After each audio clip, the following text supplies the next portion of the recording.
Other than this small monument and a sign saying welcome to Sligoville, there isn't much fanfare about the rich history of this small farming town in the hills of St. Catherine. Sligoville is the first free village in Jamaica, but not many people know the significance of the town where our ancestors first lived as free Jamaicans.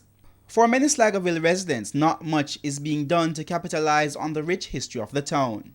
I don't see anybody doing anything for Sligoville to create the perpetuity and the posterity that needs to be. Not at all. I was sent an invitation by the resort board to attend a couple of meetings. I was not able to, but I did present them with a proposal. I don't suspect I will hear anything else. It will probably go to file 13. That's the way of life. Unless you get up and do something for yourself, do not expect it to happen. It won't happen in Sligoville. Some residents say the state of the Highgate Great House is one example of how little emphasis is placed on the historical value of Sligoville. The Highgate Great House is considered to be the oldest structure in the district of Sligoville. Constructed from cut stone and mortar, the architectural design of the building is Georgian.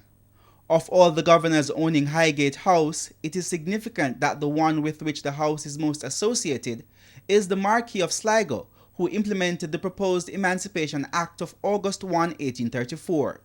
Sligoville, which is the first free village in Jamaica, was named in his honor. The house is now owned by the Jamaican government, but the level of disrepair has led many to question the government's commitment to preserving and capitalizing on the rich history of Jamaica's first free village. Most of the roof is gone, exposing the interior to the elements. We have such a wonderful and rich heritage. It could be told. There are farmers who will sit and tell you a whole lot of heritage. They're the great herbs of the field. You know, if you feel sick, you take some little bush. You get better.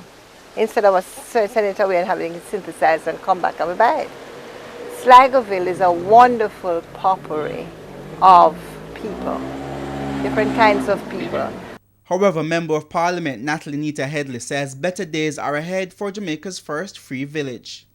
I've been working very closely with TPDCO to renovate the Great House, which is behind here. Lovely view. I don't know if you've been back there, but it overlooks Kingston. It's gorgeous. It used to be the summer home for the governors, and the Baptist church is on the hill. St. John's is on the hill to the right. Old churches that have been around since the 1800s. So I think that the tourism product that is here, the heritage tourism product that is here, really needs to be enhanced. UNESCO has trained 20 tour guides already, and we're looking forward to developing a heritage trail which will allow students and visitors to come and see what it is that we have here in Sligoville and experience the heritage that we have been a part of. Most residents we spoke with at the town's Emancipation celebration believe that the talk about heritage tourism and Sligoville being able to cash in on Jamaica's tourism product has been just that, talk. They say the time for action has long gone. While admitting that not enough has been done to capitalize on Sligoville's rich history, the St. Catherine Parish Manager at the Social Development Commission believes the plan is closer to reality now more than ever. Presently, there's a plan to bring in tourism activity in this community. As a matter of fact, they have just completed training of tour guides, and coming out of that, a number of tourists expected to come into Sligoville looking at heritage tourism as one of the main focus.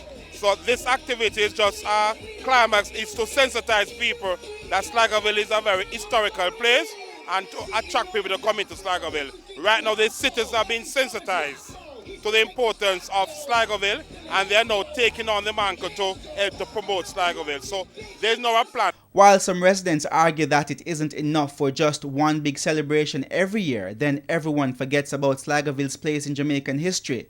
The Member of Parliament says the Emancifest celebration is more than just one big party. I don't think it's a once-a-year celebration. I believe in addition to what happens, there is a Sligoville Heritage Foundation that has ongoing activities which highlight the emancipation of our people and the freedom of our people.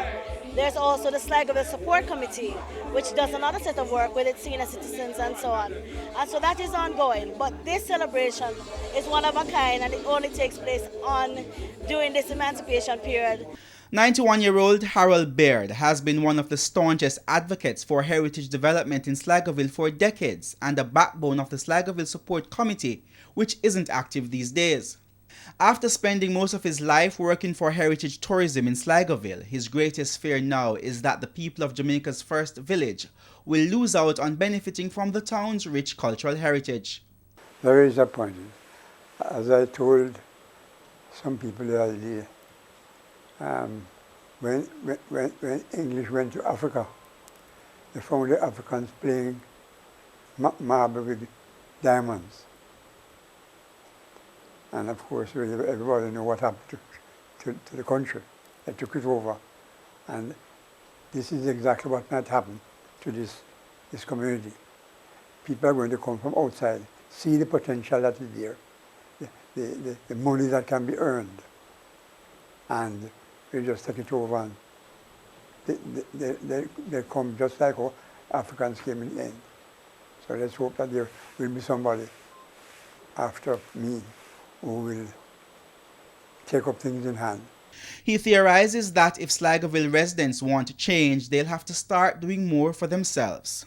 Stop talking about this is a free village. See, they are thinking about everything they get, they should get it free.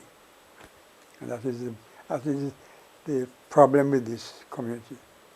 They think of what they can get. They don't think of what they can give. Unless you get somebody who is prepared, or some people who are prepared to give to the community, they won't reach anywhere. So until something happens to finally tap into the rich history of the town, the people of Sligoville will just have to continue waiting. The future I would like to see is a coming together of the people, all the people, and building a great heritage for that wonderful place called Sligoville.